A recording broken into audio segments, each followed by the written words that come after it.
வாங்கப்பா இன்றைக்கி கேழ்வரகில் எப்படி இட்லி செய்கிறதுன்னு பார்க்கலாம்.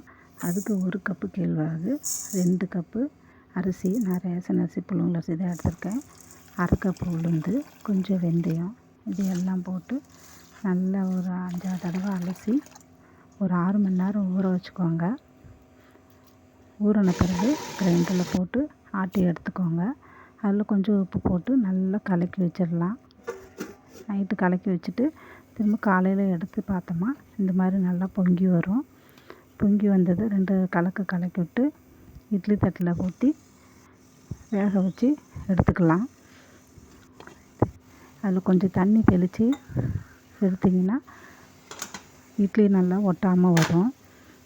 பாருங்கள், துணியில் ஒட்டாமல் வரும் இட்லி. நல்லா ஈஸியாக எடுக்கிறதுக்கு நல்லாயிருக்கும். இட்லி நல்லா இருந்துச்சு, சாஃப்டாக நல்லா இருந்துச்சு. அது தக்காளி சட்னி நல்லாயிருக்கும்.